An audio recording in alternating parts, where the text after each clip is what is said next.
Nous voilà maintenant dans la partie édition des formes. Alors comme je vous l'avais dit dans une vidéo précédente, on peut créer des carrés, on peut créer maintenant des cercles, et on peut aussi créer des formes à plusieurs branches. Ces formes, on peut les gommer comme si elles représentaient un dessin. D'abord il faut que je clique sur ma forme pour la sélectionner, et ensuite je la gomme. Si je dépasse en laissant appuyer sur une autre forme, on n'aura pas de modification, parce que c'est exclusivement ma forme sélectionnée qui sera modifiée.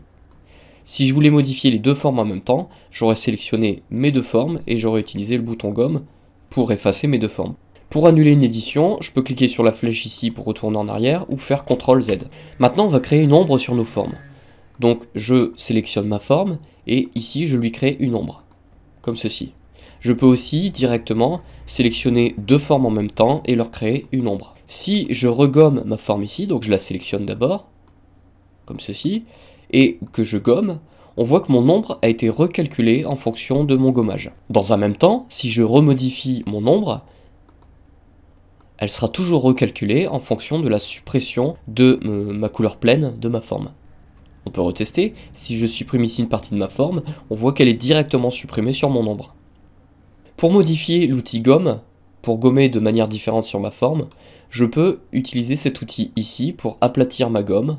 Et comme cette gomme n'est plus symétrique, je peux lui définir un angle pour choisir dans quel sens je veux gommer mon élément. De cette manière, je sélectionne mon élément et je peux créer des effets de gomme assez spéciaux et assez esthétiques, assez marrants sur mon élément. Alors le troisième élément, on en avait parlé, c'est un outil à plusieurs branches. Si je reclique dans mon édition d'éléments, on peut voir que cette forme a une option particulière. Ici, je peux choisir le nombre de branches que je veux pour ma forme. En l'occurrence, ici, si je choisis 3, j'obtiens un triangle. Dans mon triangle, je peux aussi modifier les milieux de ma forme. Je peux encore même faire mieux. Si je prends 7 branches, je peux changer l'angle de mes 7 branches. Si je veux arrondir mes angles, il me suffit de cliquer sur l'arrondissement des angles. Et j'obtiens une nouvelle poignée pour changer l'arrondissement de mes angles.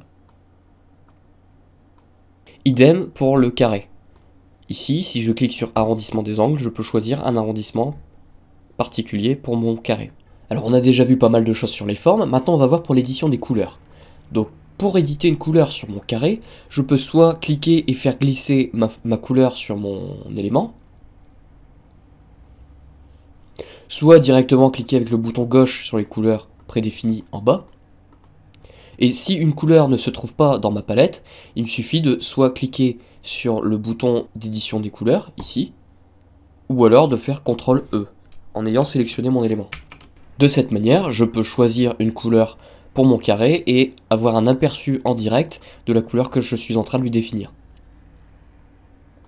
Je peux aussi utiliser l'outil pipette pour aller récupérer sur un site web ou sur une image la couleur que je désire lui procurer. Petit bonus au passage, si vous voulez récupérer la couleur pour votre site web, il vous suffit de cliquer ici et vous obtiendrez le code hexadécimal pour définir votre code dans le CSS. Si je veux que mon deuxième élément récupère la même couleur que mon premier élément, il suffit de cliquer sur mon deuxième élément et de sélectionner l'icône pipette pour reprendre la couleur de mon premier élément.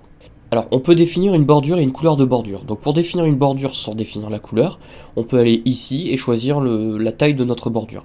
Sinon, on peut aller directement en bas et avec la touche maj enfoncée plus le clic gauche, on peut définir notre bordure plus une couleur, qu'on peut très bien remodifier par la suite dans nos options ici. On remarque quand même l'ergonomie assez agréable pour pouvoir changer une couleur à l'intérieur de mon élément juste avec un clic et juste en appuyant sur Maj pouvoir changer la couleur de ma bordure.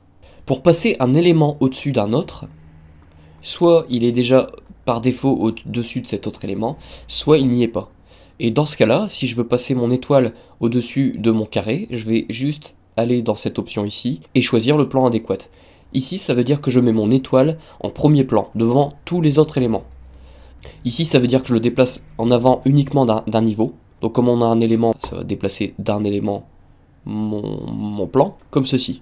Maintenant, on veut voir quelque chose. Je veux que mon étoile ait une bordure en noir, maj enfoncé et clic gauche. Mais je veux que mon étoile n'ait pas de couleur. Le truc qu'on serait tenté de faire ici, c'est que si je suis sur une feuille blanche, je mets une couleur blanche. Et je me dis, bah voilà, mon image n'a plus de couleur. En l'occurrence, c'est pas vrai, parce que si on remet notre image devant notre élément carré, on voit que mon image a une couleur blanche. Moi, ce que je veux, c'est supprimer la couleur. Pour supprimer une couleur, on va cliquer ici sur l'élément grille. Donc clic gauche, grille, j'ai supprimé la couleur à l'intérieur de mon élément. A l'inverse, si je recrée une couleur et que je veux supprimer la couleur de ma bordure, donc supprimer ma bordure en réalité, je maintiens ma touche Maj et je clique gauche. J'ai supprimé ma bordure. On le voit notamment ici, puisqu'on voit aucune bordure.